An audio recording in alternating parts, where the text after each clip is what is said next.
you have a voice? Yeah. Oh, that's going to be hard to hear. Do you have popcorn? Yes. Cody, remember, Sour Patch Kids, And popcorn! for Richard.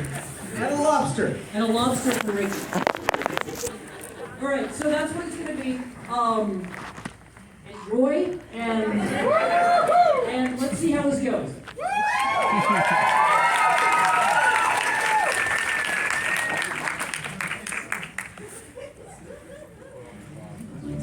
Stop!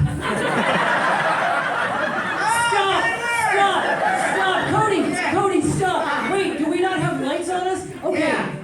Netflix raising their prices. Bullshit. We did not know we were going to be on Netflix originally. No, actually we didn't. It was supposed to be on. It was supposed to be on Nickelodeon. Yes. Which I don't know. Would that have been better or worse if we were on Nickelodeon? Because if we were on Nickelodeon, I'm not sure if we would reach the people that. Better residuals on Nickelodeon. Yeah. But like ending up on Netflix meant no one. Like I still have people today who, when they find out like that there's a movie, they're like, "There's a movie?" Because it was on Netflix and no one knew. It just sort of got pooped out onto Netflix the way things do. And yeah, has anyone here seen the movie? I have not seen it. Really? Well, this is probably the worst time in the world. Why are you here? Because my friends invited me and I'm a fan. His friends invited him. It's probably the worst way to see this movie. It's gonna be awful. We apologize. Yeah. It's not that good, but this is worse. Yeah, there's just a lot of yelling. Yeah. What's the word? So, continue? Continue! Continue! Computer! Can we bring the lights down every time the movie's coming? I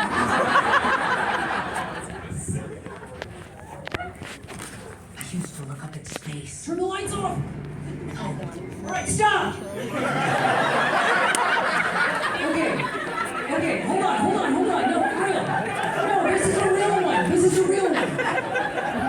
So this was one of the few things that I actually had kind of a fight over in the production. The production was very smooth for the most part. I mean, it's always a pain in the ass. But this was one of the few times where, like, I knew from the very beginning. One of the few things that I knew from the very beginning was that I wanted it to start in such a way that it would set up unrealistic expectations of what the movie's going to be. Who did you fight with? So, I'm getting to it.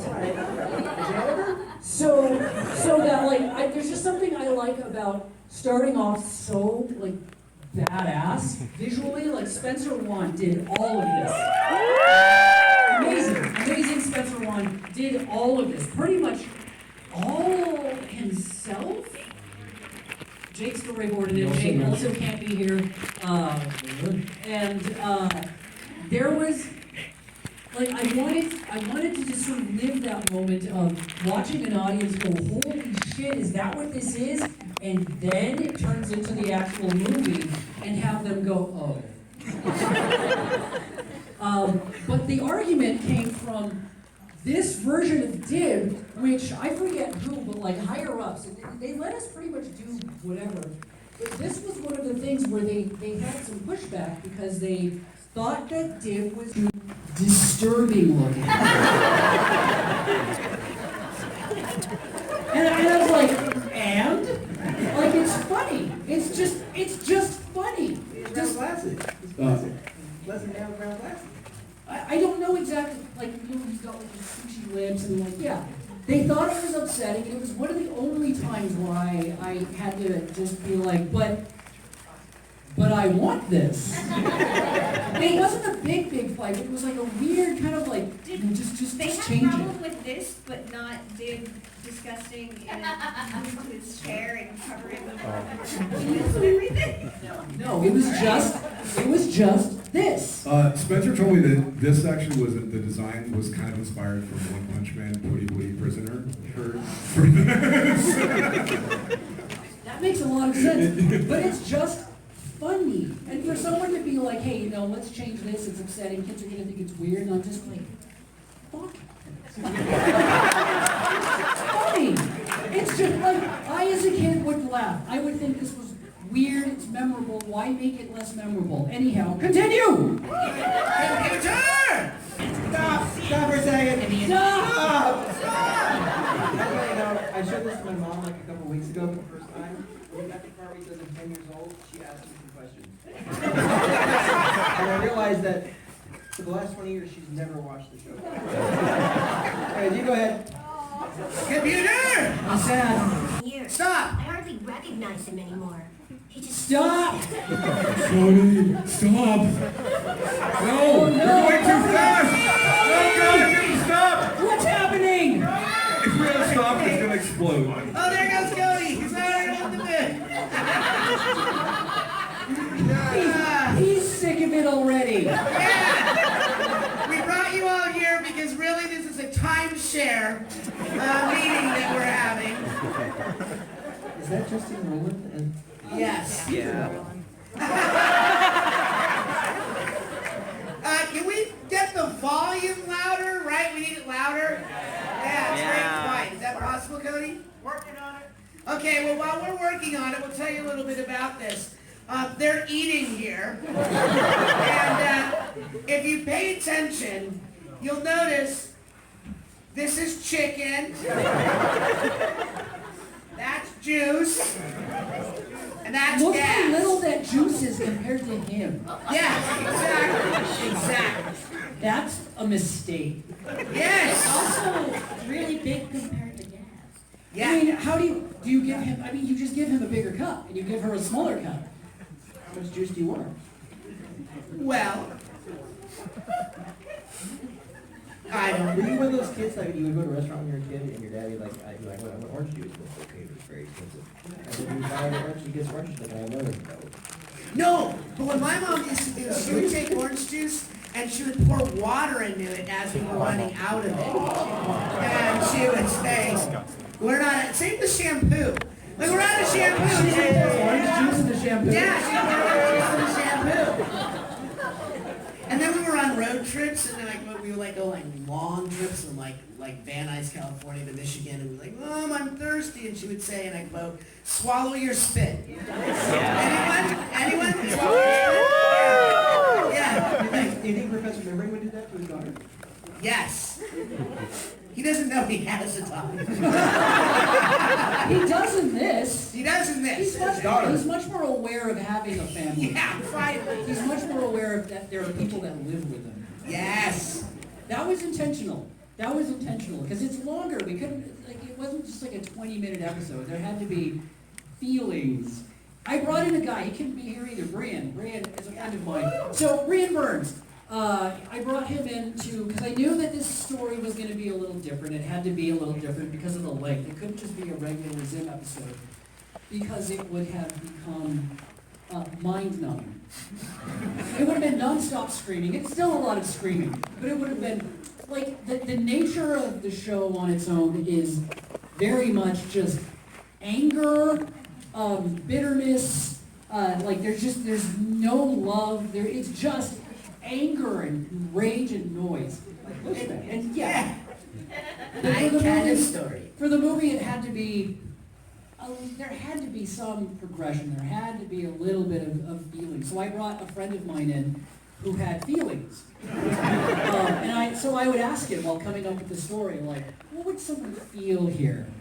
And so, we ended up with slightly more of a family unit. Like they're just a little bit more together, as opposed to 70-some minutes of just everyone hating one another. I'm glad we stopped on juice. Yeah, this is a good movie. Well, but it's kind of irrelevant because they're sitting here being. Although Gaz always had a thing for her dad in the series. And Not a thing for. No.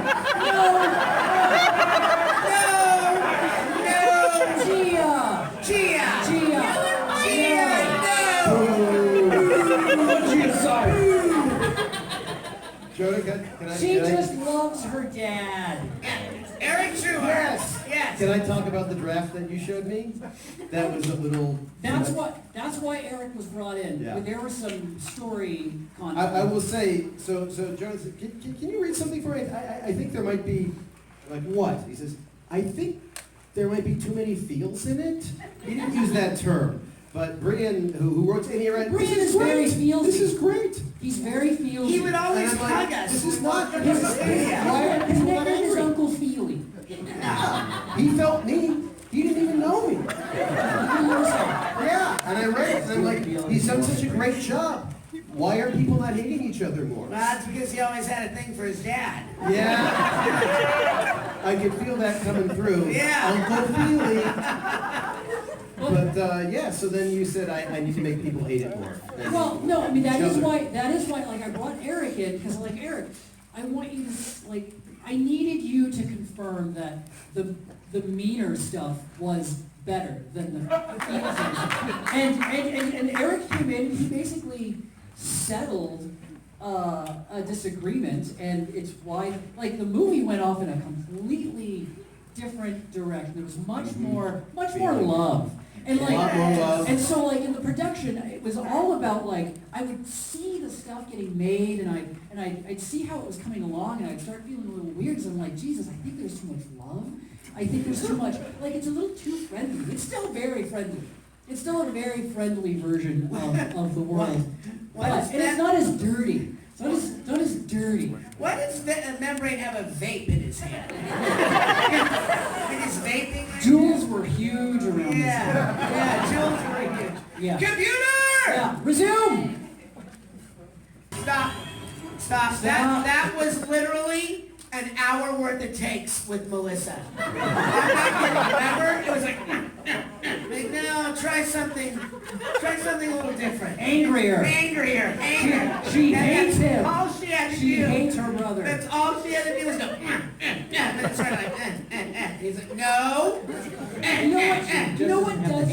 What does make me feel good about like to like take the edge off of like or the not edge off of the sort of how friendly the family thing is. The fact that this is normal in her life, that this is living, that they feed her brother like by shoving food under the door, and the dad is just right there. Like he's the dad, but he's allowed his son to become this goblin that lives sequestered in his room, and you feed him with a shoving stick. Oh, spoiler alert for you and not seeing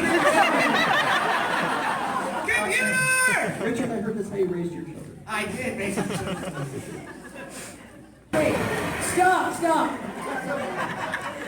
They made custom hazmat gear with Dib's little face on it, rather than talking to his son. When I hear people talk about the movie and how it's like not as mean, and I'm like, what the fuck? They have avoided so much. But they've fabricated custom like hazmat wear for the daughter, tiny hazmat suit, rather than working out what's wrong with their son. I think that's adorable. Computer! Stop. The worst time. He calls his son like a fan. It's like, that's just really sad to me. I think this movie works on several levels, I think. It's deeper than I think people give it credit for.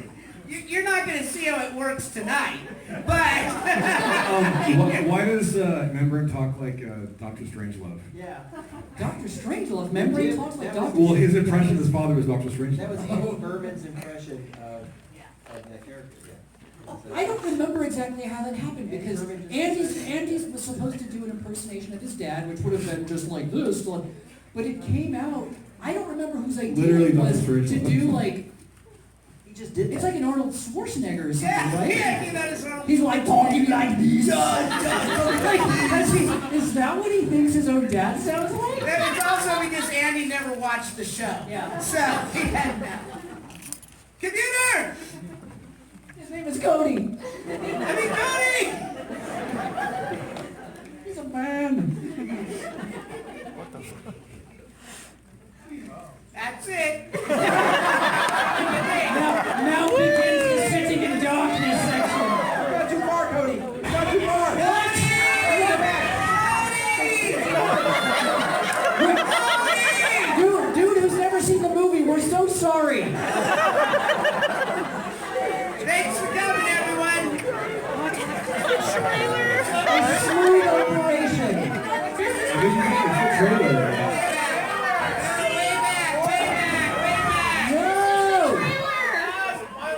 this the trailer? Cover your friend's eyes! Cover your friend's eyes! Cover your friend's eyes! Take out your friend's eyes. That's it. Well, that's it, everyone. Thank you so much. Great, happy to be here. Here comes someone to save us. And there you go. How you doing? I didn't have shit to do with any of it. Gene! Anyway, Keep on so, we're going to show Fairly Odd Parents now. Which premiered the same night as Invader ZIM. And rocket power. And we showed that. Yeah. Yeah, we should have. Let's hear it for Cody again. Stop! Stop! Stop. I hate that the Nickelodeon logo does not really match. Like, No. I tried to change the colors, like, let me change the colors of it. And it's like, no, it has to, it's a branding thing. Sorry about that note. This just bugs me. Richard had some bad shabu. Bring us Richard, back popcorn, Richard, just use the garbage can right there.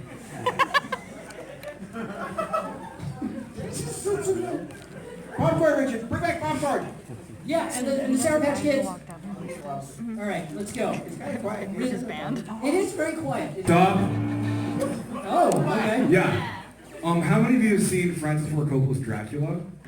I have seen this movie. Jhonen was talking about how Jhonen has this encyclopedic knowledge of like soundtracks. I don't know if you know this. He was very insistent. The beginning of the sequence should feel like the beginning of Francis Ford Coppola's Dracula, which is like this kind of shadow puppet montage of people skewered on like pikes. But not the music. The music is Kevin can speak to this. It's basically almost everything I do, I have to pull out the track is called The Vampire Hunters from Francis Ford Coppola's Dracula. This is later in the movie, it's not how it starts. God damn it. Yeah. Well, I don't remember talking about the people on the skewers. No, it's just we were talking about, we get very hungry when we see that scene. It makes you hungry for skewers. Skewers, yeah. Every time I see skewers. Kevin, Yes. how does it feel when I clearly am I just want it to sound like this piece of music from a thing? Don't use your imagination, just make it sound like this thing. I always appreciate direction from you because you do have an encyclopedic knowledge of music and scores. So at least you know what you're talking about. There's a lot of people that give you direction and you're like, really? But it's always fun. Can you name them? Yeah. Yeah, who are they? What productions? Who do you hate? Who have you hated working with the most? Did you get Sour Patch Kids too?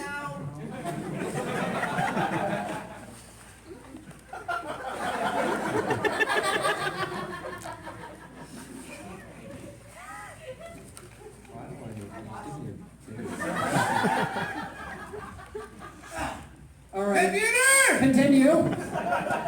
I hate how much bare feet are in this. Stop! I don't say it's my favorite line ever. But it's not a joke. We just don't show it. He did eat a baby. And the thing is, Gur doesn't digest stuff. No, it's just I read a book once. I forget what it was. It was an anthology of horror. It was in some world that was, it was like a zombie apocalypse. But they were really detailed about how the zombies would eat people, but then they had no way of digesting stuff. It would just fall out of their decaying buttholes eventually. So That's the name of your memoir, by the way. It's also how Winnie the Pooh eats honey. So I just always imagined that Gur in real life would stink. He's just like this barrel of fermenting organic matter. Anyhow. And did we go out of our way this time to not say I am Zim, it is I Zim? I don't remember. Because normally we would always say I am Zim. But Right. we purposely said it is I Zim in this. Yeah, why? Just blow up all of our, Yeah, to like, just blow up all of our. to blow expectations Blow apart. expectations of anything good. Richard got popcorn with so much butter, I can't. I didn't do it! It's just sliding out of my head. Computer! Yeah, continue. Oh, I hate this face. Never got that face right. What's wrong with it? Stop! So, when we went to do the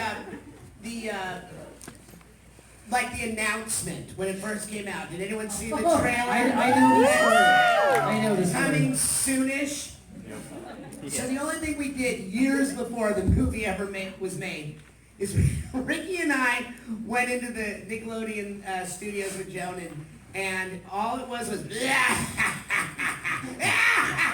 and we did it over, and I was so anxious because it had been years since we had done the show, years. And I had done other work, and my voice had gotten, more raspy, and I kept saying to Jhonen, does it sound like ZIM? He goes, yes, it's fine. I said, are you sure you're going to pitch it? No, it's fine, it's fine. Ricky, you think it sounds like ZIM? Yeah, shut up, it sounds like ZIM. So then the trailer's released, and it's released. And the first comment under the thing was, Don't read the comments. Is it me, or does it sound like Horvitz smoked 6 packs of cigarettes? But, Yeah, sorry I posted that. yeah. But, true to form, there's always someone there to defend you on the interwebs. And the very next comment was, give the guy a break. He's like 80 now. Computer! Oh, stop. This is one of my proudest scenes because I drew this background, and can you even see it? Where? Oh, it's in the kitchen where it says "Do anything is real." That's my favorite thing I've ever written. It's "Do anything is real." Would you say it was? Does anyone know? Do anything be real. I think it's "Do anything." God, whatever. I think it's "Do anything is real." We'll continue. Hold on, stop. Is that Tyson? Is that Tyson? Well, hold on. Oh, can you hear me? That sounds like Tyson. Where is he? Oh God, I thought you were in London. Is that God? I am in London. Oh my God, it's like Carol Ann and Poltergeist. Oh, this is Tyson actually, this sequence. Tyson, this is you. This is like 10 minutes of me. Actually, this was my first handout ended up being like the This is first so 10 weird. minutes of the movie by accident.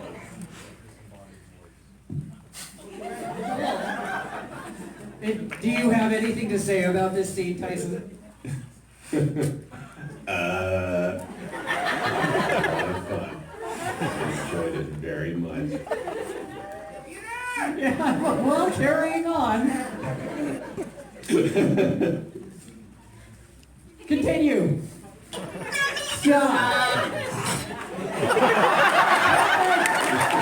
Beautiful. I can say, when I did show this to my mom, she got very angry during that filling the sticker because someone had stolen her GER sticker off the back of her car. I showed her this, so the memories are still fresh. I really like how Poochie appears to have arms that can do something. He doesn't raise his arms. He doesn't do anything. He just watches in horror.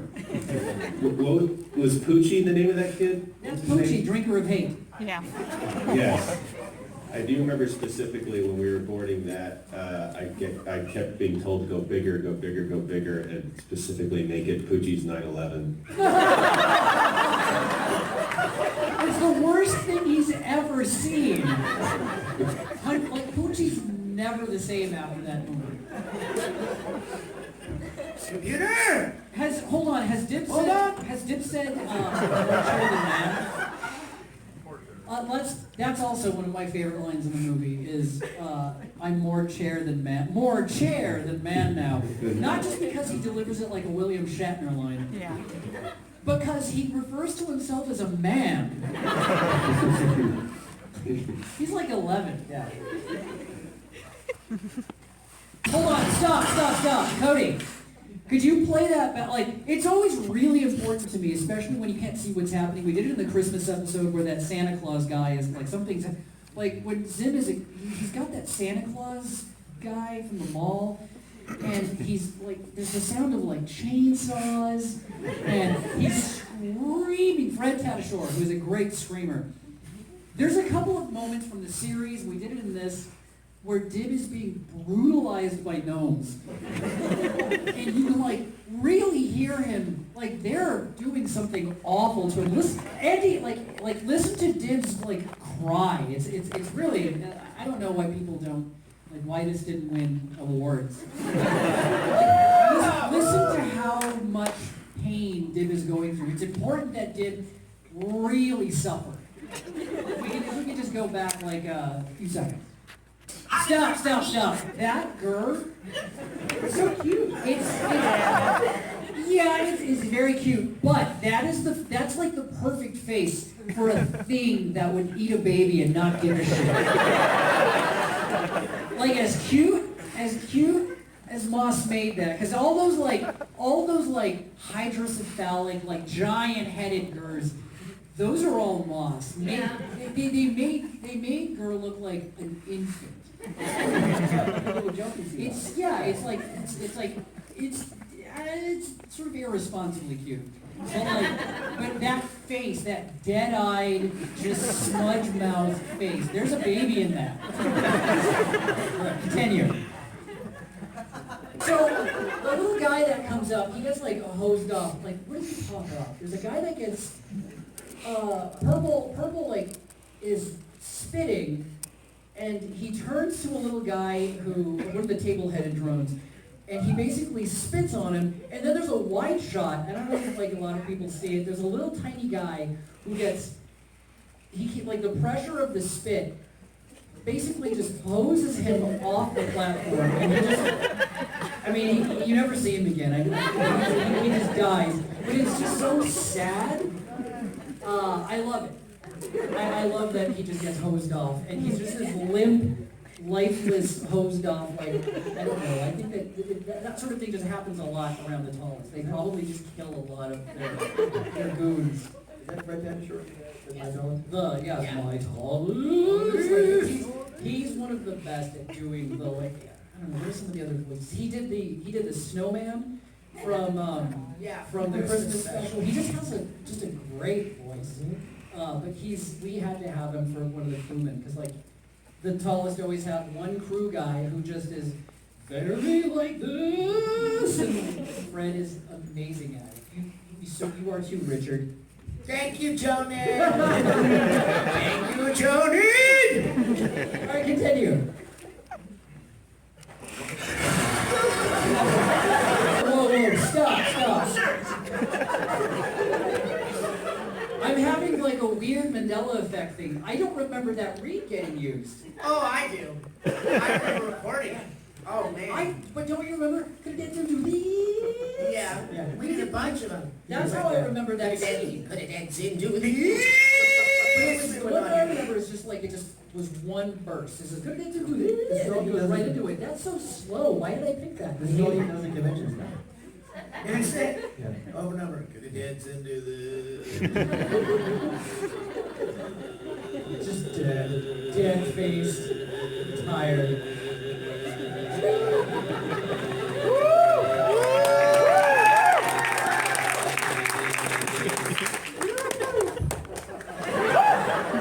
Continue. Stop. The music that we used here is basically a rip from, what was the episode? There were zombies in it, they were in a mall. FBI warning? Yeah. No, it was the one where like Dib is lost in the FBI warning of doom, is that? Yeah. But there's a speech at the end that there's music from, and I knew, like, I was the guy that was like, remember we were all being held prisoner. I do not remember. I know. But it had some of like every now and then I would ask Kevin to do, why am I saying this for you, Kevin? But like there would be like stupid music. It'd be like cartoon music that Drew was watching. Or in this case, for some reason, his dramatic speech, there's a guy in that episode who's making some speech, and I wanted it to be sort of inspiring, but also for there to be a chorus of kittens. Yeah.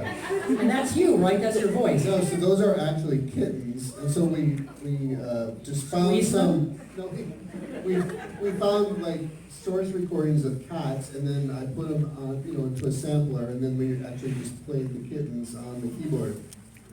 And so just created the melody with it. So for this, for Gur's stupid little moment here, I needed, it's like, not even to try doing music like it, I'm just like, just take it. Just take it from that This scene. is actually from the original Yeah. show. We're just dropped it. incredibly unoriginal.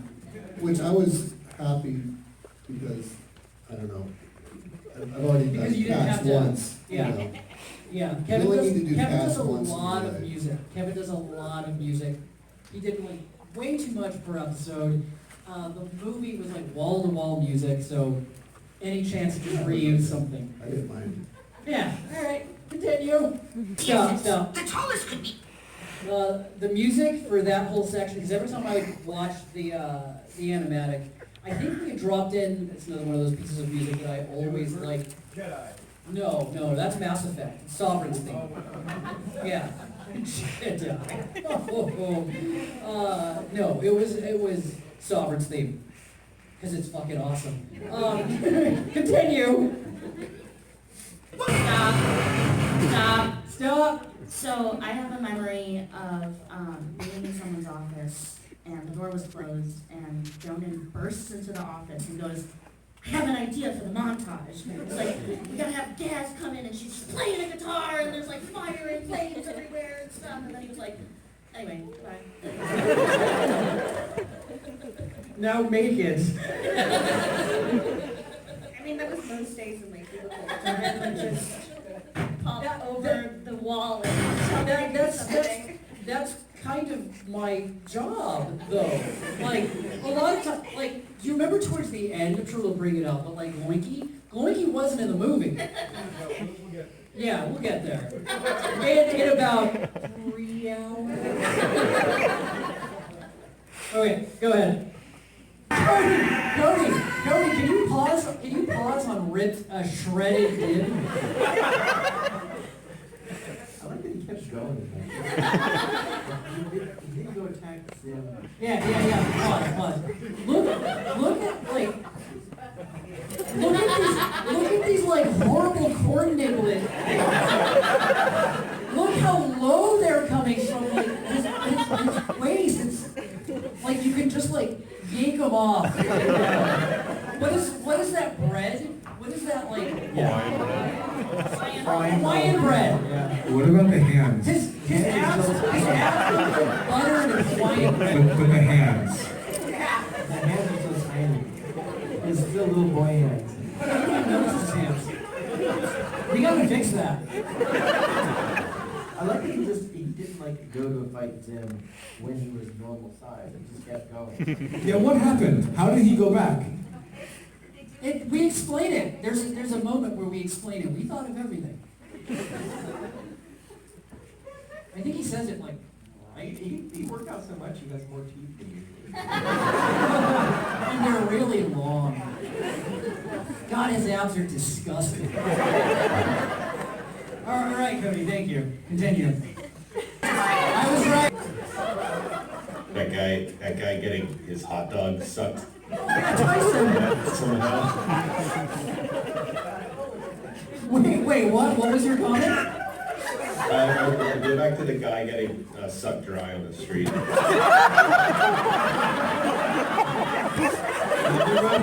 a terrible thing to hear. It's a terrible thing.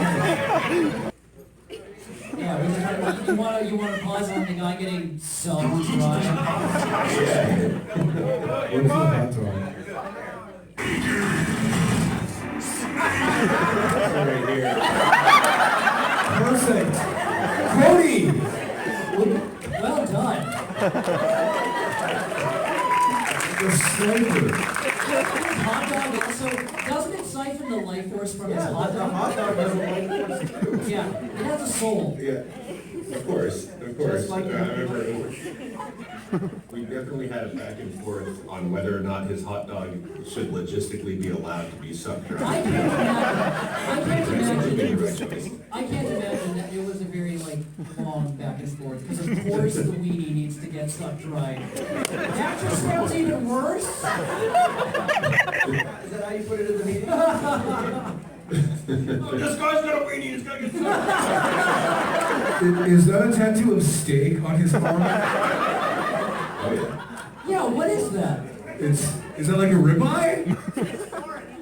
It's like Florida. Is it California or a steak? Oh, maybe California, yeah. I thought it was a liver spot. Wait, what is it? A tattoo on his arm. Oh, it's a hot dog?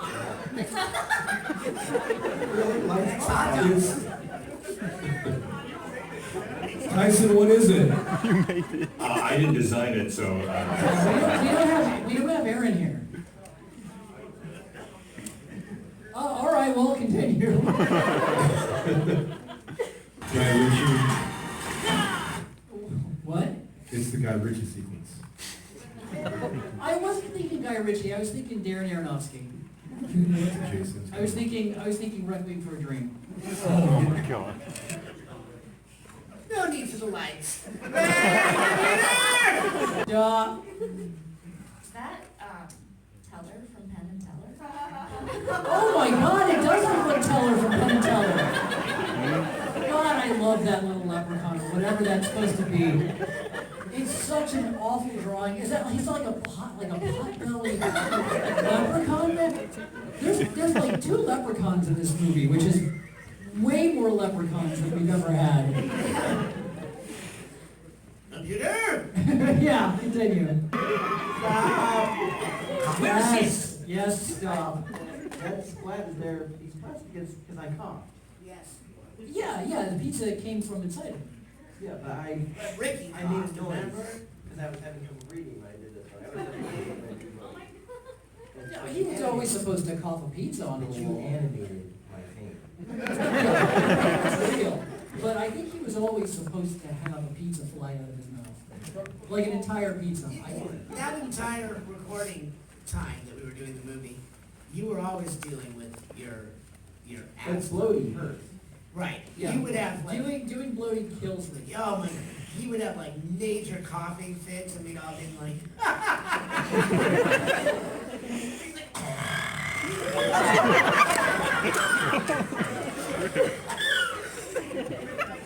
oh, Ricky, stop. You sound like a dinosaur from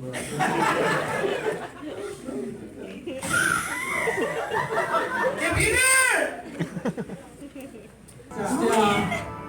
What is Zim drunk on here? I don't know how we ended up with drunken Zim. I think it was just a thing that Richard did. I was drunk. Oh, he was drunk. He was on the sauce. I was on the sauce. Yeah. It was just because I was so depressed and I just nachoed. I liked it, Zim. As an imitation of myself. Ah, it's all me. Watching the Bloaty thing reminds me that Bloaty was a huge part of the original script. There's a There's version going to be a of the bounty hunter? No, there's a version of the script where Bloaty is part of he's with Membrane for the movie. Zim doesn't just kidnap. He doesn't just kidnap Membrane. He kidnaps Bloaty for some reason. So Bloaty's like this thing that at the end he kind of saves the day by. He's the last person to fall out of the sky because the dad falls out of the sky and then Bloaty falls out of the sky. And Zim at that point had a giant robot and Bloaty just comes out of the sky and destroys it because he's Bloaty. He's huge. But there was a fake Bloaty at the bracelet reveal that it's how Zim got rid of Gaz, that she didn't interfere with his plan. So he has Gaz win some contest to go and make a pizza with Bloaty. But it's not the real Bloaty, it's some robot that Gaz sort of susses him out, and she ends up killing him. She has this horrible, like once the bloaty robot realizes, oh, she's onto me, it attacks her and has to like destroy her. And so it was just this kind of horrifying fight with Gaz and this bloaty robot as his like skin is coming off and he's just this robot underneath. But Gaz had a lot to do. She was much more, a lot more active, and I kind of missed that version, but it was like, it would have made the movie like 90 minutes long. There are no movies 90 minutes long. Not this one. This was only supposed to be 40 minutes. Right. Yeah, it was supposed to be 40 minutes. And then we made, and then they wanted, we did a version of the movie that was 40 some minutes long, which is what the original, they were doing all these sort of like reboots of their old stuff, and so we did a version at 40 something minutes. And then, as we were working on that, they decided, hey, how do you feel about 60 minutes? And we're like, that's too long, that's too much ZIM, that's horrible sounding. But then we thought about it, and we ended up writing a version that was 60 minutes long. And then they greenlit it. They said, hey, good news, you've been greenlit, but all the movies have to be 40 minutes now. Again. Yeah. They weren't all. It was just something from high above that they were like they all had to be 40 minutes long, even though what we had written was a 60-some minute, pretty much what this turned out to be. And you called me when that happened. And you told me yeah, that had happened, and you were I said the quit. movie was done. You said you were I was like, going it's to quit. over. And Yeah. I said, I'm standing on a 14-story balcony right now. Don't tell me. Well, yeah, the movie, like they were like, well, we're not going to do the 60-minute version, but you can just. And I was like, what am I supposed to do? Cut out like a giant chunk of the movie? Like the movie's what it is now. Like we like it. And they're like, well, no, you don't have to do that. You can just write another movie that fits in 40 minutes. And I was like, goodbye. And so for a week, the movie was done. We just was like, thanks, but I don't want to do that. And then a week passed, and they called and they're like, all right, 60 minutes. And so we made the movie. But it was just a weird, it's just so arbitrary. So arbitrary. Why 70 minutes then? Because we went too long. Continue. Stop. Like the rest of the world. The original voice for the announcer, for the Membrane Labs announcer, I asked for Jeff Goldblum, and couldn't get him, so Eric Bauza did, what's his name? What's the voice that he's doing? Morgan Freeman? No, not Morgan. Although I did want to get Neil deGrasse Tyson to do a thing at the end, to talk about all the science of Invader ZIM, however, like that he was a consultant on the movie and that all the science was meticulously researched. But, that didn't happen either. Oh well. No, Morgan Freeman. Morgan Freeman. Oh yeah. Eric Bauza as Morgan Freeman. All right, continue. Stop. So, a lot of people don't know this. That's ZIM in a costume. He's disguised. And I don't think that we did a good enough job really making that clear. That's him in a costume. That's not a person. But it's very similar to the Santa costume that we did in the series. Because like his face is also out like that in the Santa. Is that still human skin? Yes. My favorite bit is the little beaker that's stitched to his side. Wait, his human suit had a little dog stitched to it, right? It's very similar to one of the human suits that he wore in something, and he has a little dog that's stitched. Instead of the beaker. Yeah, he's got a thing. He definitely has a style. Continue. I think people should know that that's Jhonen voicing. Yes. Funniest role ever. Oh yeah. Yeah, well, it wasn't originally going to be you. It was just during our record.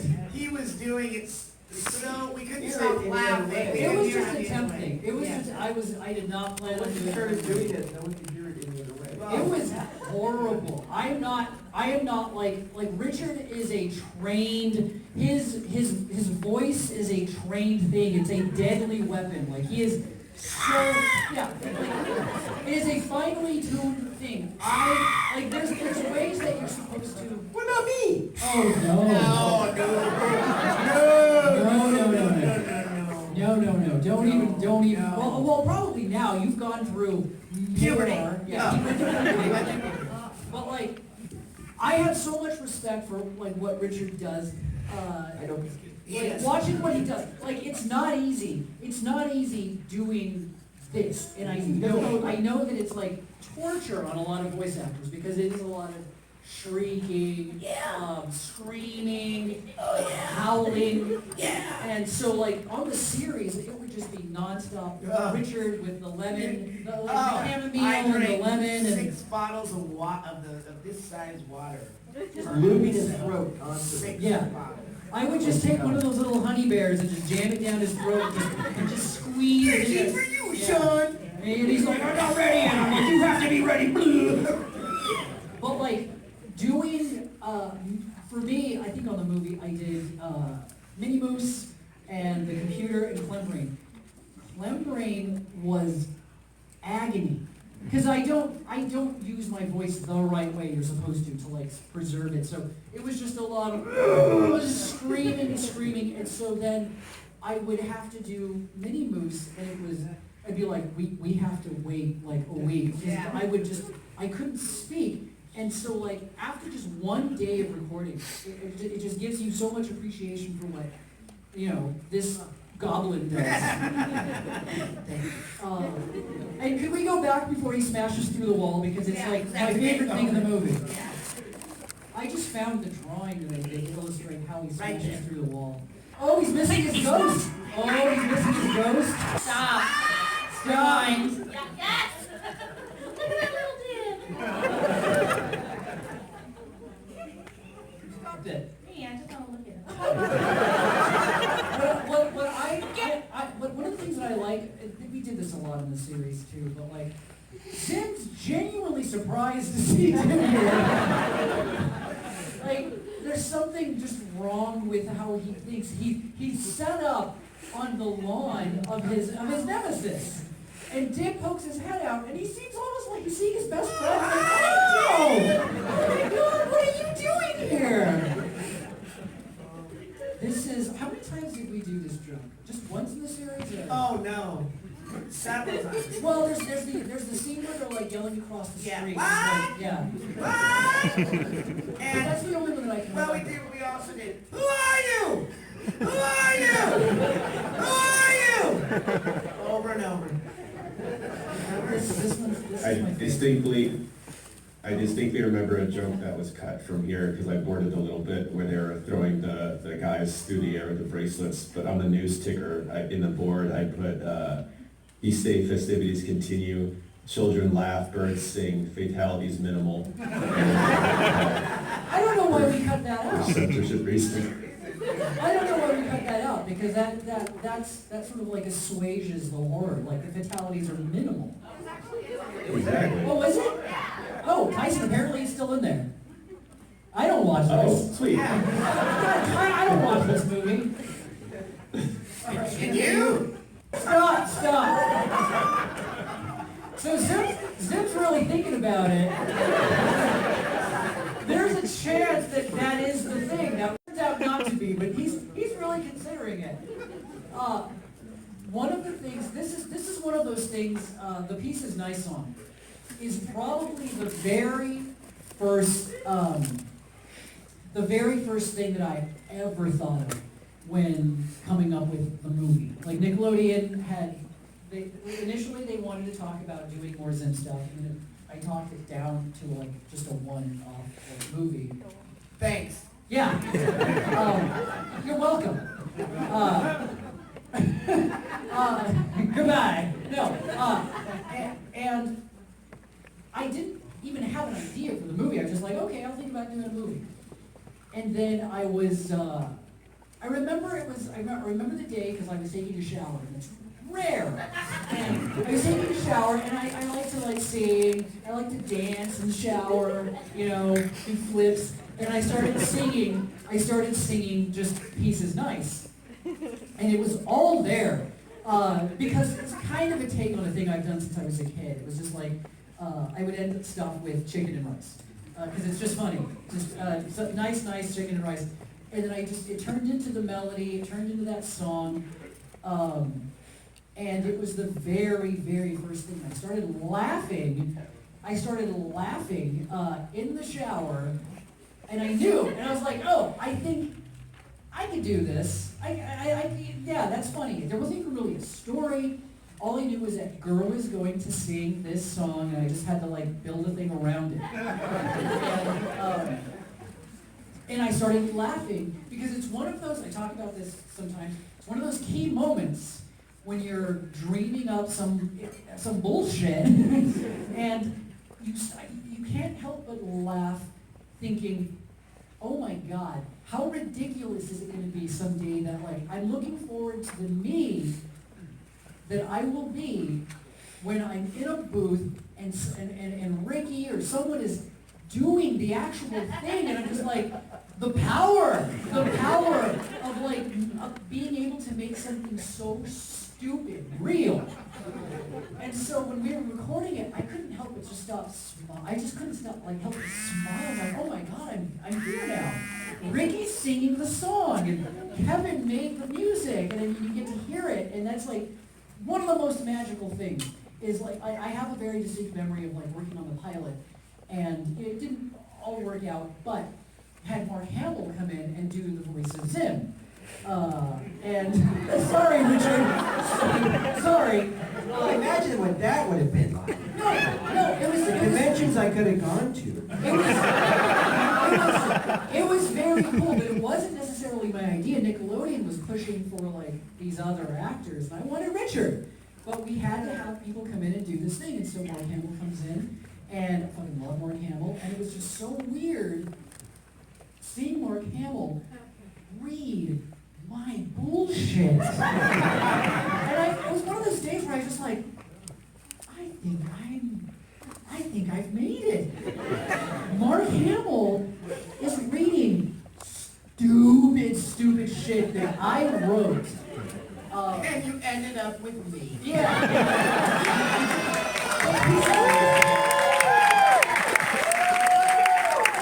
Peace is Nice is one of those things. Peace is Nice is one of those things where I was like, I'm the me that I was dreaming of back then. It was really fucking cool. And when we get to that song, I can't wait to talk about the recording for it. You were more swole than when you were dreaming about it, like you were bigger. Oh yeah, dreaming stuff up uses up all of your mass. Yeah. I basically for like Rick's did, I was just referencing old photos of my niblets. Okay, continue. Hawaiian bread. Hawaiian bread abs. Thank you for the Sound Patch Kids. Got those for us. Thank you. Stop. Stop.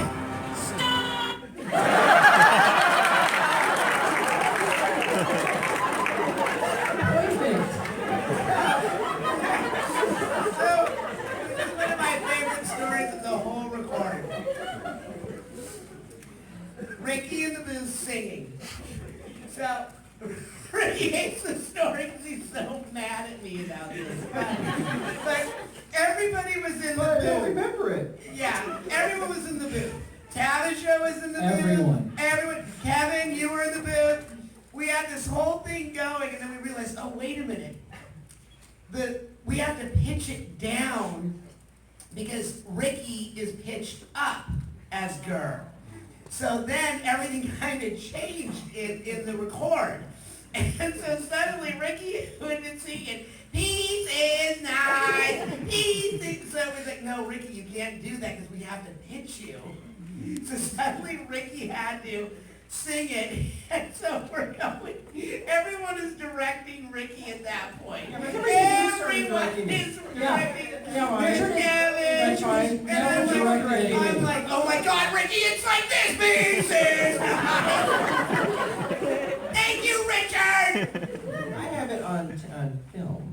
filmed it. Let's see But I the got it film. correctly. And was he yelling at you? Was he yelling Do you at have the footage? Yeah. Poor Ricky would, from a musical perspective, sorry, Ricky, he sometimes he'd be on pitch, just perfect. And then other times it'd be like, poor girl was tone deaf. But that's But he fine. kind of didn't know when he was sort of there, so that's what was so fun about it and so funny, and it was private. It was funny to us. We were I was losing, trying to I was do it right. using it, the first time I heard first, like, when you had like the nice, when it, for some reason, that song Yeah. works to the crowd. It inspires them to strive for world peace because it's so beautiful. That is the most fun I had recording the entire, like, all of ZIM stuff ever. And I kept your music sheet that you did here. I've got the little thing that you wrote on. And I started studying, I tried studying music to try to figure it out, because I don't read music. And I started reading it, and then I realized I can kind of understand what you wrote, and then it all went away. Well, I was never fortunate to be able to hang out with you guys during records. We wouldn't So allow I it. was I picked a good one to go to, because, I mean, that was a blast. That was a blast for all of I us. don't laugh that often, but as often as I I don't posted it laugh on- that hard. I've never heard you. I should say. Uh-huh. I'll post it on Instagram. I posted it before, the record. That was. Did you get the barbecue yell at me? No, because I remember I hit you with a brick off. Yeah. Smashed your skull. I like when the cat gets arrested. He goes to prison. Well, one other thing about the Peace is Nice song, the first version that I sent to Jhonen, I don't know, I must have got our signals crossed, because I basically sent him a children's choir singing something that sounded like John Williams from Home Alone. Yeah, sounded like Home Alone. And I've been meaning to put that up on YouTube and SoundCloud, the version 1, because it's really pretty and it's really cool. But Very pretty. you were like, so you were so nice to me on the phone. You're like, well, it's beautiful, but I was thinking of, a big anthem that would be sung in, like a baseball game or something like that, just really epic and big. Still pretty, but so. Anyway. Well, it's pretty, but it's also, Yeah. then there's like Gur's piercing shriek. What killed me when I first Yeah. heard that. And people That were was like, nice only on do, the remember cake. Brian or someone was like, only do it once, because it's like too much. And I'm like, not enough. No, and then Ricky started having his coughing attack while we were recording it too. Remember when you had that scream? You're like, When I do cameos, I try to do that song, and I stop. I go, and now it's your turn. If you'd like a cameo from Ricky, you can go to cameo. So, what do you do? rolling! Done. Did you guys hear the mini moose? That's your comment? That's Kevin, right? That was me singing, and I'm not a singer, and Jhonen forced me to do it. I mean, that's just us doing Meets of Evil. Yeah. Because it's the same thing. Well, okay, so Meets of Evil story of that, Jhonen put me through the ringer on that one, because I sang Meets of Evil. Yeah. And so I spent all this time triple, quadruple tracking my voice, just like, like 8, 10, 15 times. And then I did the whole episode, and then I got that note, and I was like, argh. So I had to redo all my vocals, so it was, I don't know why I thought Evil would be cool, but Is it clear that it's Meets of Evil Meets of Evil. in the show? Evil. Well, I mean, now the way it is the way I've never we watched wanted it. it. So is it from the Omen? Because mini moose is actually Latin for something. It was inspired by the Phantomus cover of The Omen, Jerry Goldsmith, The Omen. Where they say mini moose, as in Yeah. like the Latin They say word. Animus, Yeah, there it is, Animus, and I always laugh Right. because from the first time I ever heard Jerry Goldsmith's The Omen, it sounds like the chorus is saying Mini Moose. Well, it is. They That's are. words. Yeah. It's just not a small moose. It's like small, not a moose. It's an adjective. So originally for the series, when we were going to introduce Mini Moose, I wanted Mini Moose's music, like theme music, to be, Mike Patton, because of the Phantomus doing the cover of The Omen.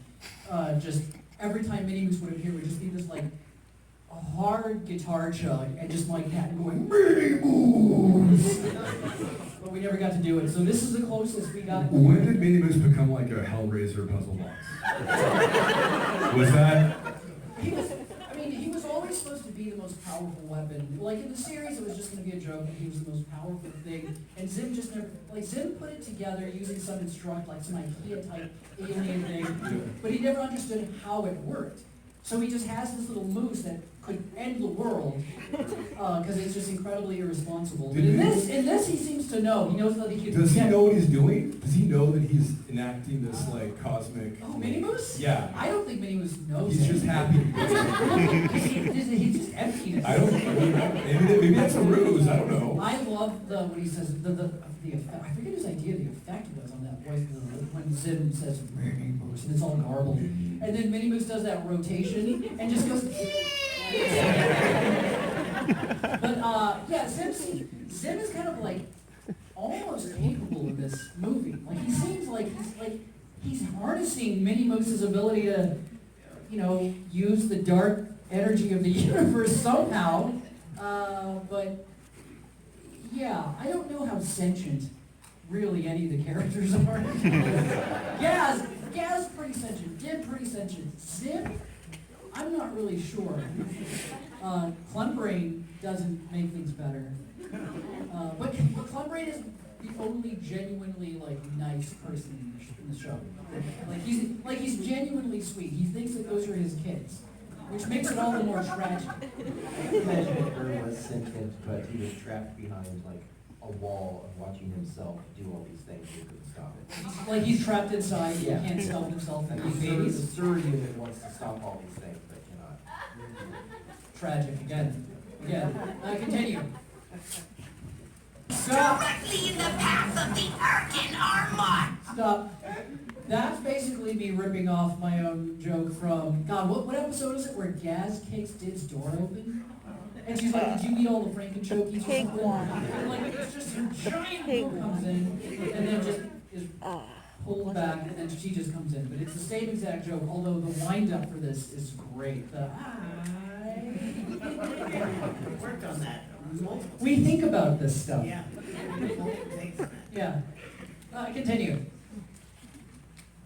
Can we stop? Jhonen, the name Florpus, the name of this movie, Nickelodeon had a lot of other suggestions they would have preferred. Yeah, they were very. Do you remember any of the things they wanted us to call this instead of Enter the Florpus? No, but the name Florpus, it's nonsense, but it came from, someone was obsessed with, I think it was Jenny, she was obsessed with, queer Eye for Straight Guy. Straight Guy, right. So it was like the revival on Netflix of Queer Eye, and there was an episode where there was just this, friendly old guy, and it got to the part where they're doing the grooming part, where they're shaving him and styling him up, and the stylist guy is asking him and what's this bit here on your face? And he's like, oh, that's my lupus. And literally, that's from the show. And then we just started laughing about just imagining the stylist going, okay, and what's this patch? And just keeps finding weird things on the guy, and it's like, oh, that's my lupus. Oh, that's my lupus. That's my schmoopus. And Florpus came out of that. So when it came time to just make up a stupid name for the thing, Queer Eye. Go back a couple of frames, Cody, please. Perfect.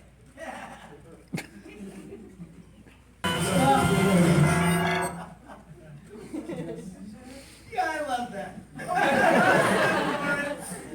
And I love that's on you now. We did that in the session That's so good. The when Zim says, "Oh, that's right, you don't have a spaceship," his little dance that he does is specifically. And anyone, God, it's ancient now. There's an Anthony Hopkins movie called Titus. There's the scene at the end, the shocking scene at the end where, oh God, what is her name? What is the villain? It's Jessica Lange played. What is her name in that movie? Cruella. No, not Cruella. But Titus has murdered her sons and cooked them into a pie. And he's dressed in this ridiculous chef's costume, and he has all of them for dinner. They're like eating pie, and and at one point at the end of the movie, he does exactly that thing. She's like, where are my sons? And I forget the exact line, but he says that he cut their throats, and he baked them, and he just runs across the room, and he's like, into this pie! and I was like, yes, that's exactly the moment. Just steal that moment from Titus. I fucking love that. Like, that's exactly how I would reveal to someone that I murdered their sons and baked them into the very pie that she's eating right now, because that's revenge. Continue. Stop. Made more father-son tied together. So, like, this is nice. This was also one of the things that from the very beginning, I knew that I wanted to have this ridiculous setup for the ham that would then pay off in just the shittiest way at the end. And it almost didn't happen, where I remember, like, it was late in production, and I was just like, oh shit, to Brie, I was like, oh my God, the ham! Like, we need it. Like, the ham's not in there, and it was like, Yeah, he didn't. He was like, no, why do we need it? We're like, no, we have it. No. It's the glue that holds everything together. And it's those moments that make you just realize, like, how ridiculous your life is when that's your job. Also, like, it was like 2 in the morning, and we were like doing the same, like, kind of like almost improvised. It was like, Those nights were do you remember how much we laughed? This scene in particular probably would have taken maybe an hour or so to cut, but we just were laughing constantly. Like, We were also like, not, like, okay. right in the head. No, we were Like, those were a lot of, like, 2 in the but morning. like the editing on that, like on him, like, do you remember how much we like frame fucked every single cut? We were like, is it ba ba da ba ba ba ba? Oh, Like, that it was was like that's science. that's one of the most satisfying things. No, it's true. Was the like, You're right. and then the door slam. And if it's one frame off, it doesn't fucking land. And there we are at like 3:30 in the morning, and Nickelodeon being like, I can't, it has to be 2 frames earlier. The funniest part of that is Nickelodeon. I went to a convention where a child brought me that ham. They pulled that ham and they took a baseball bat and they stuck it in cement. That's A not bucket full of cement. That's true. And then they painted it with paper. Yeah, I mache. remember And she carried it over her shoulder like that with her mother. Her mother brought her in. And she's like, this is for you. And she goes, I'm like, oh, okay, thank you.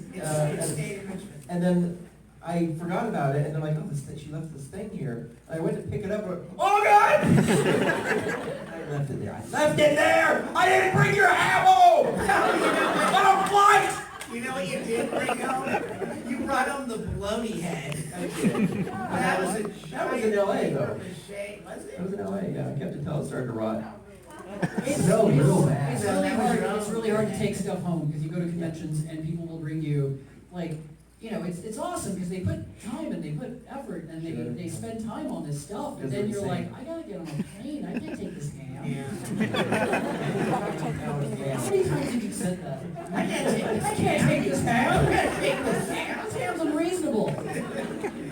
Continue! Also, I don't. There's kind of like a drinking game that I've heard of. Like, every time, like, Zim basically says his name, you have to drink a ham. You have to drink the liquefied ham. Curate.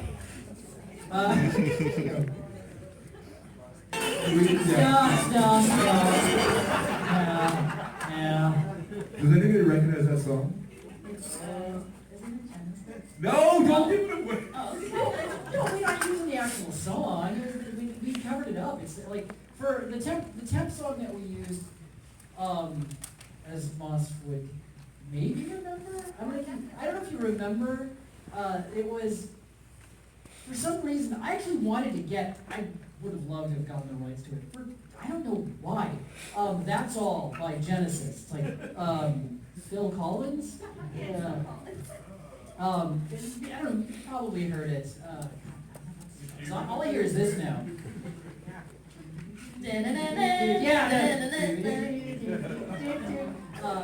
So all throughout the production, it was that's all. Nope. That's all. So anyhow, that was the song that was here for the longest time, and this is all part of just some stupid joke that I should have just cut. Yeah, that's it. When I say, do what I do. Very good. That's all. Later that same That night.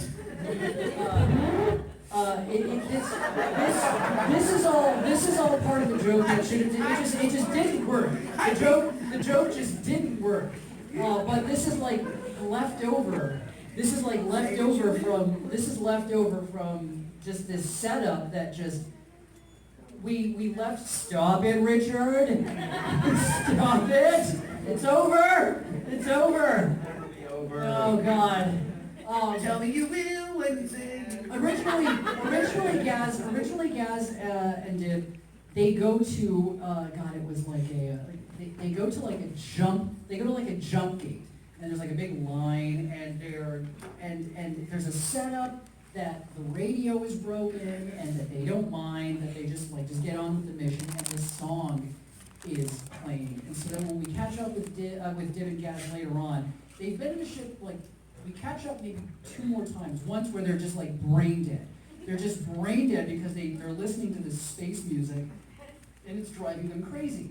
And then the joke is that we come back to them later on and they're not brain dead anymore. Now they know all the words and they're singing and it's supposed to be kind of cute, but it doesn't work. And even worse, Gaz is like, they didn't animate Gaz's mouth, so she's no longer singing along in the shot. I think that's how this works, right? She's just kind of like bopping her head, and Dib is singing, and it just doesn't work. But it's the weirdest thing in the movie now because everything around it is missing.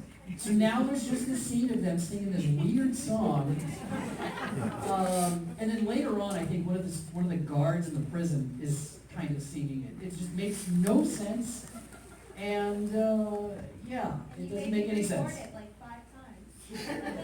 Yeah. That's all. Continue.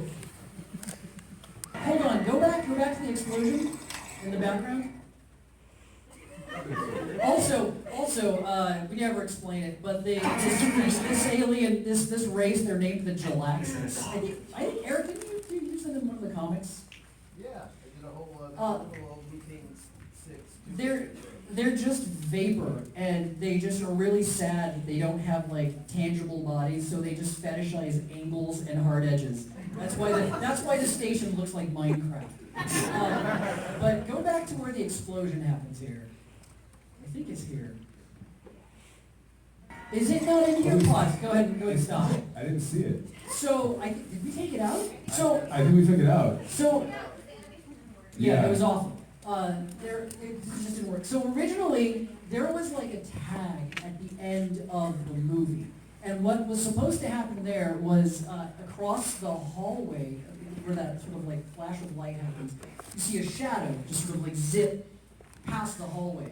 And it was supposed to be Tack, because she's in this prison. It's the only reason that her ship agrees, because she's like, oh, Mu Ping 10, she knows Tack's in the prison. And it was just this weird little setup. Because she's like, oh, this is my excuse to go and break her out. And so at the end of the movie, Tack comes flopping out of the ship. She's like stowed away in one of the parts of the ship. And it was supposed to be sort of like this lead-in to like a follow-up where she and Dib team up and they murder Zim. No, they don't. but like Tack was in the movie, but I didn't want it to be where like, it was just weird to set it up like, oh, coming next, because there probably wasn't going to be a coming next. And so we did have a little bit where her silhouette is visible, but it looked so weird. It was animated so It was weirdly. animatic, it looked good. I in forgot that we animatic. took it out. For some And reason, I have. I thought it was in there too. Yeah, I have a memory of it being in the movie, but it's not. So that's what was supposed to be happening there. That's what that explosion is. She's breaking tack out. There's like this whole breakout that you don't see. Because, you know, it's cheap. Continue. Oh, stop! God, those were dark days. These were the final days. Yeah, let's see where it got. There was, I forget what it was. It was like, there was some execs that were previewing the mix, and there was something about that moment. That fart sound effect was just something I threw in, not to keep in the movie. It was just to kind of, I don't know, just to like wake them up, just so that they would, and they laughed so hard at that moment. My like, fuck you guys, and they were like, yeah, and it just, I failed utterly, so I'm just like, leave it in the movie. Leave that fart sound in the movie. That's why it's the only thing like that in the movie. It was just us just being like, we're done. We're done. Let's go home. We just left it in the movie. There's just a fart sound in the movie. And I have a thing about, I have an approach to flatulence in storytelling. I like jokes about farts. I do not like farts. So a character never farts in the shows. There's just always the sound. If it's like a character makes a funny face or Gerd does like a little gesture, there's like usually like little squeaks, little something, little sort of flatulent noises. But no character ever just like, farts. Because that's so base. I'd say you're more artsy than fartsy. Yeah. It's somewhere in between. What's between artsy and fartsy? Is it though? Just something to think about. Continue. Shartsy. Shartsy is between artsy. Man was married. Now we're just saying shartsy. Oh, can you click on not for me? If I'm being honest.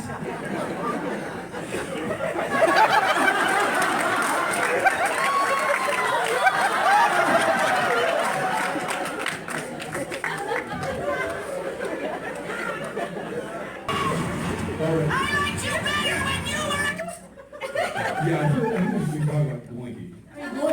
Everything's been leading up to Gloinky. It had, yeah. In my mind, it's the only thing that I like in the movie. It's the only thing that seems real. It's spontaneous. It just kind of happened. I mean, well, we were in the middle of a meeting where we were talking, like, things were grim. Like, we had no time left. We were running out, like, there was no money. And then... We had made the last act like 3 times. And then at some point in the meeting, I was like, oh my God, we need a scene where they're running on a tiny planet, and then we zoom into the planet, and someone's having like a little birthday. It just all popped out full form. And I remember Jake looking at me, just like, fuck you. But also, we have to do it. And then gave Serena the scene, and it's one of the funniest things in the movie. All of it, the screams, the fact that we annihilate an entire civilization. Like, it's Gloinky's birthday, and it's the last day of her life. Like Gloinky gets launched out into just a vacuum. I remember sitting in Serena's circle, just like figuring out what are the most horrific expressions that just the worst day of her life. Like to me, yeah. She knows she's dying. She's being pulled out into space. So she's like, "Well, I'm getting cake." She's just shoveling cake in her face, screaming. Jake, our director was troubled by the idea that these children were aware of their fate. And I remember him like expressing this to me in the other band. I'm like, well, really, this is a parable about gluttony because Loiki in her last moments is more concerned with consuming cake than being with her friends, thinking about her life. And he's like, oh, so like 7, but like for kids. And I'm like, yes. Yeah, it's the most honest thing in the movie. We weren't sure if we would actually get into the final cut because of standards for practice or whatever. And I kept a cut of the animatic of just that scene in case it was lost to time and we could release it on Twitter. Can you imagine this without Loiki? No, I know. I can't imagine this movie without Loiki. Maybe they just didn't notice. By that point, Yeah. maybe you're joking, but at that point, I think they were just like, get out of our building. Like there was new management. Like we were for about 85% of the production loved in a way that I've never been on a production. It was so nice, and then all those people got fired. and it was just a whole new management, and they did not love us. And they were just like, you gotta get out. Get out of the building. Where's that coming from? We had the release party at the afterwards. Quiznos, because that's like all we did. we had a release party at Quiznos because that's all the money they had. We had to buy our own sandwiches. But the one in the movie, it was like all the drinks were left over from somebody else's party. They weren't even new. Yeah, there was no food either. There was nothing to eat. It had a sign that said, Take one. It said leave immediately after viewing the film. Yeah, that's not a joke. Yeah, much love. Okay, continue. Let's watch this leprechaun cat do his thing.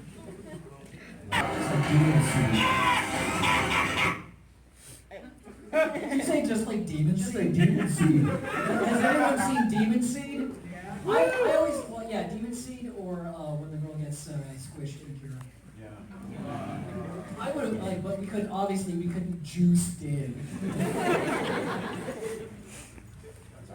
Oh, also, Leprechaun Cat is basically just a stolen joke from Todd in the Book of Pure Evil. If anyone ever watched Todd in the Book of Pure Evil, there's an episode where there's a homunculus on the loose, and a teacher gets attacked by the homunculus. And he's never seen it before, doesn't know what it is, but as soon as it leaps at him, he says, "Homunculus, no!" And then it kills him. He immediately recognizes that it's a homunculus, and he doesn't want it to happen. Yeah, so I'm like, hey, we just go, Leprechaun Cat, no! And that's why that's in the movie. Continue.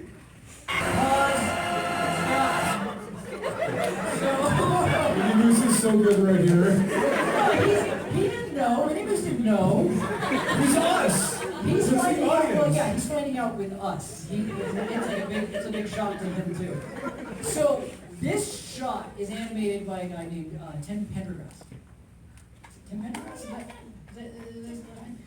He was like, the last minute, we had a bunch of people come in and correct a bunch of shots because there was a lot of shots that were just in bad shape. This was one of them. And so Tim was working on SpongeBob. He was like a big SpongeBob guy. He gave us some of his time, and we were incredibly grateful. But if you watch this shot, you can see the animation's different. It's just a different thing that's going on here. And all I see is plankton. Like, it's Plankton's acting. It's exactly Plankton's acting, but it's grafted onto Zim, because Tim is just in SpongeBob brain when he's doing this scene. So if you watch this scene, it's just, I do it, all I see is Plankton, and it's crazy. It's weird to see. It's so smooth. It's smooth in a way that the rest of the movie isn't. I just want to compliment you on what success this is so far. There's 9 minutes, 54 seconds left. I looked out at the audience and they all look like they're dying. We did it, Ricky. We did it. Continue.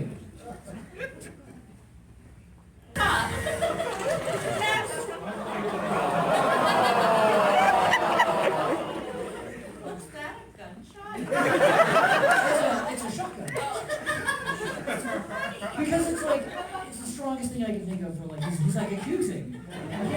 Like any straight limb needs like a gunshot. How sad he is. Stop.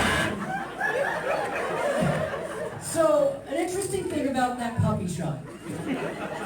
I was so looking forward to, for one, hanging out with puppies. So, Screen Novelties, super great guys. They do a lot of like the stop motion stuff for SpongeBob. And they did the puppets and they did the puppy costumes. They did the individual costumes for the puppies. So there was a day when they were going to be like shooting, not filming the puppies. I have to specify.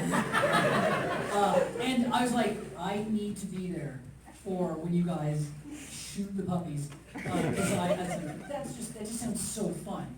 And so I was really looking forward to it. Go to Screen Novelties. They've got a little set, set up there, a little green screen, and just a bunch of puppies.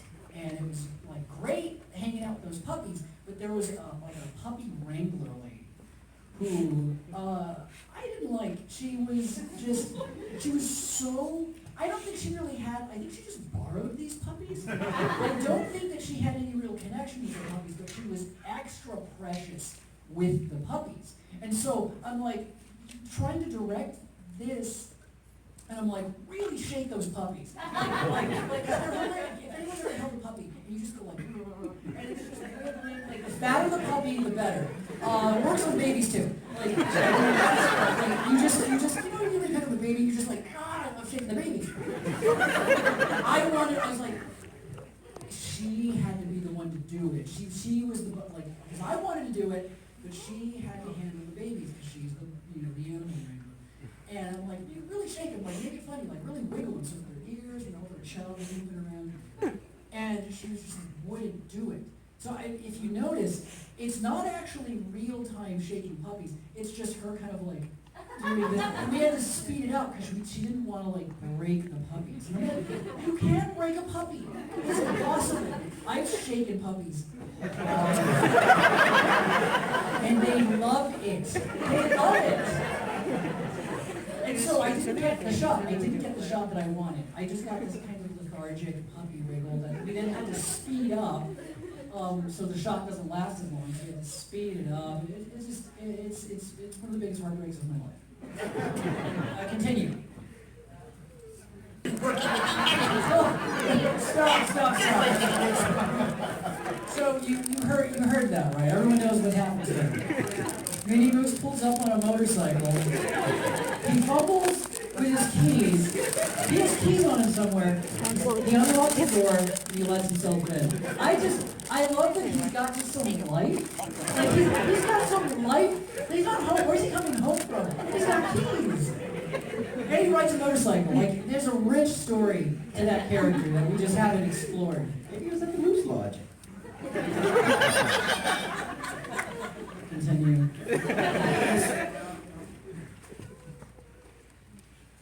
Continue.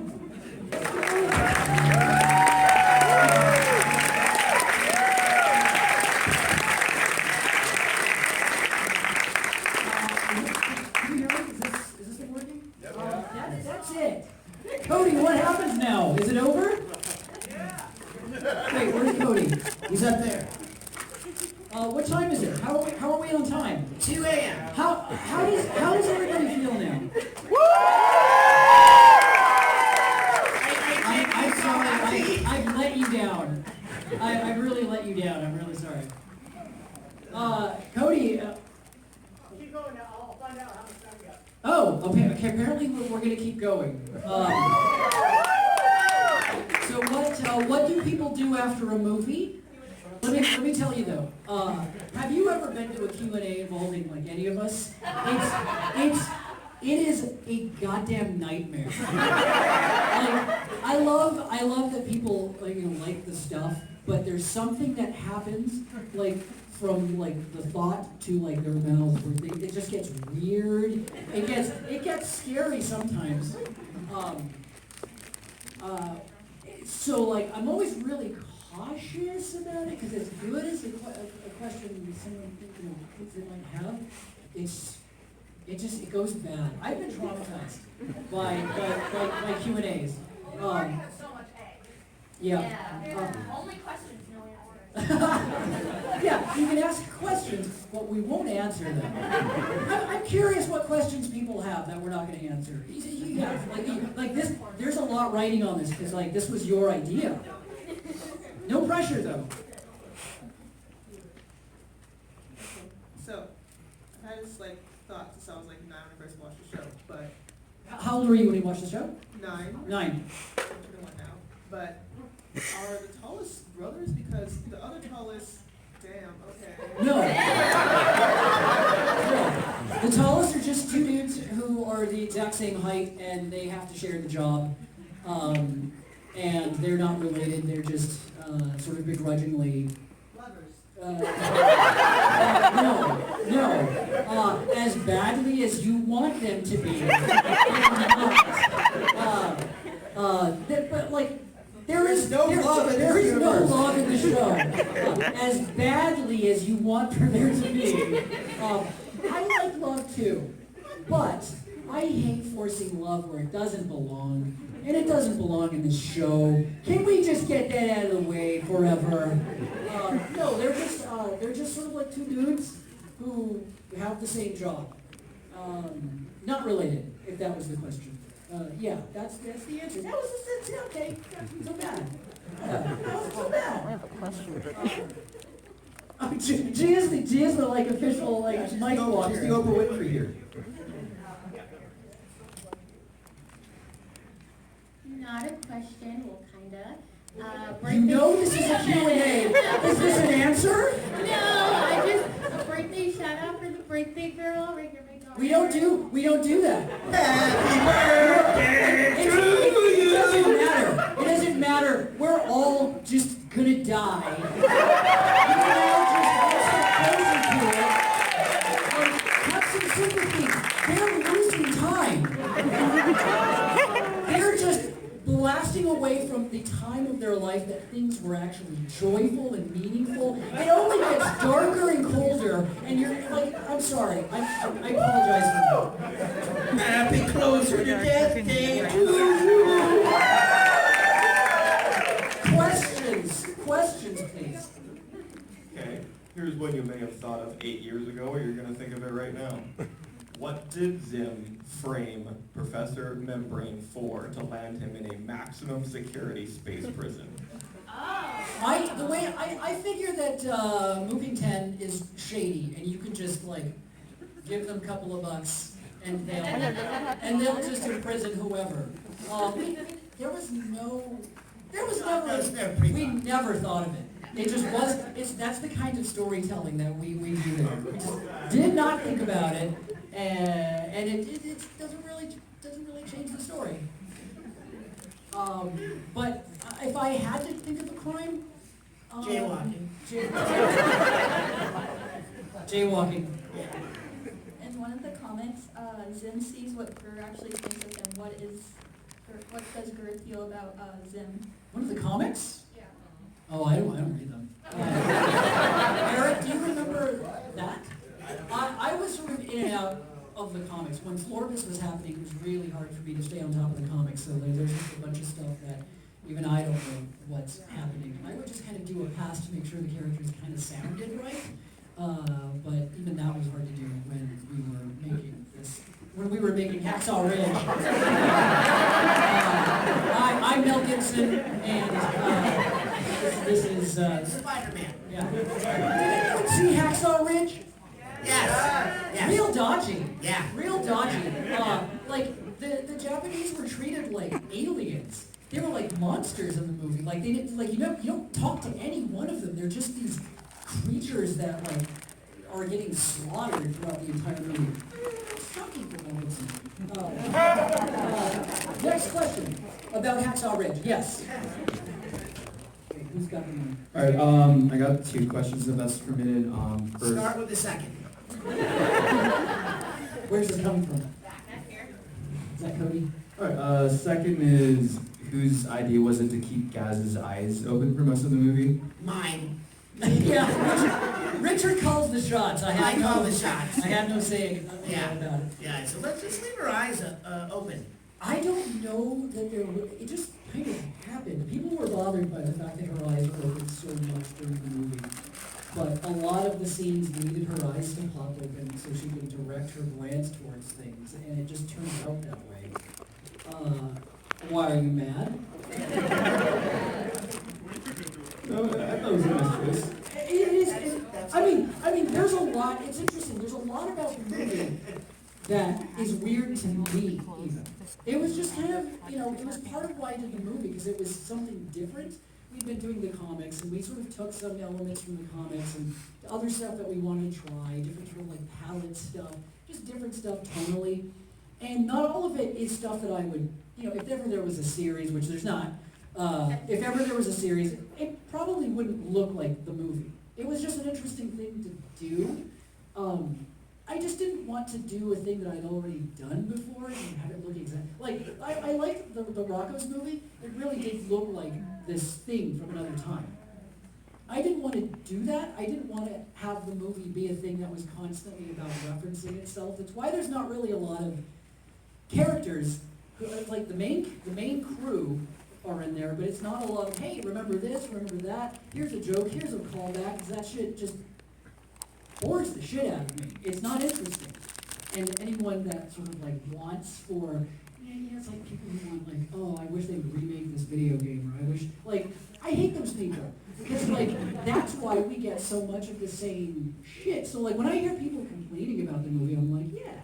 That's like, no, it's a valid thing to not like the movie because of changes, but to me, all I hear is like, well, you tried some different stuff. As far as the characters go, though, the storytelling, it still feels like it's one of the things that I'm so happy about when I watch the movie is there's an energy to it, there's just like a life to it, even if not everything is working. There's a distinct life to it that stands out to me. And things like her eyes popping, it's stuff that maybe means nothing to other people, but to me it's just like, it kept it from being uninteresting to me, because it was, let's just try new stuff. Next question, What if sorry. they remade Shinra?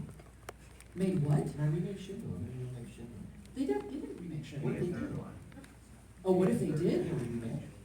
Wouldn't be mad, Remake yourself. I just like new stuff.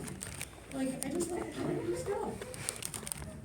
I'm looking forward like crazy to Alan Wake coming out tomorrow. And hopefully it's different enough. It's not like they're remaking, although they remastered Alan Wake. Let's just talk about Alan Wake, because man, I love Alan Wake.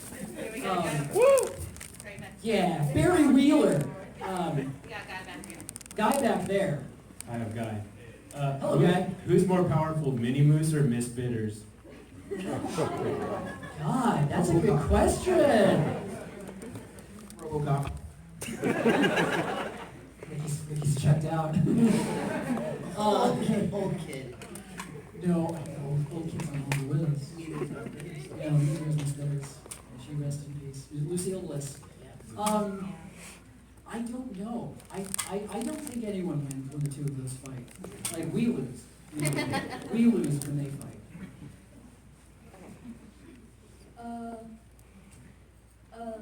How old is Zim? I've always wondered that. How old are you? Are you an actual child? Yes! Yes! Children enjoying the movie. I'm 11. That's awesome!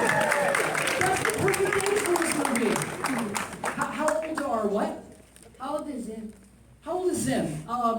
I never gave him like an actual age. I just know he's like, the joke to me was that he's like an old man. Like, to humans, he's old. They're not kids. They don't send kids in the military to invade other planets. Like, they've lived entire lives. It's just Zim is an idiot. And so he comes to Earth. The joke to me was always that this like man was so dumb. He doesn't know how the world works. He just goes to school and gets embroiled in this battle with this child. But the child is smart. That was always our favorite thing.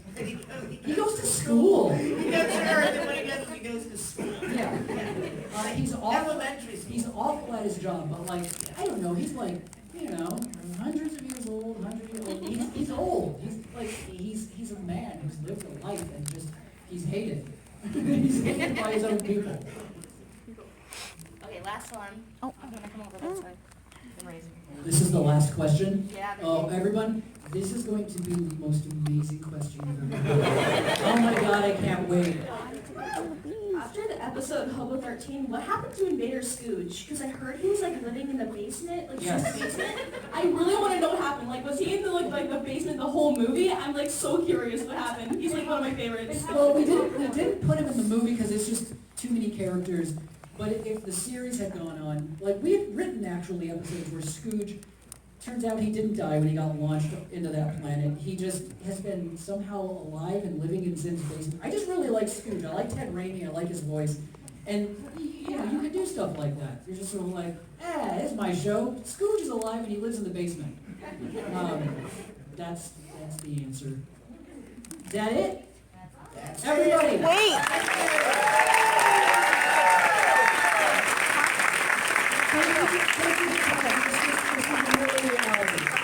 This was really fun to do. Thank you for putting up with it. You know, it does give me joy to see some of your dead faces. Just a little bit. Not enough of you. But thank you so much for coming. Have a good night. If you Google it, you will find it. Buy it on BookBaby. Or don't. You can get it on Amazon too, but then Bezos gets your money. So support indie publishing. Go to bookbaby.com. Look for the medium-sized book of Zim Scripts, Volume 1, Pigs and Waffles. I know you will might enjoy.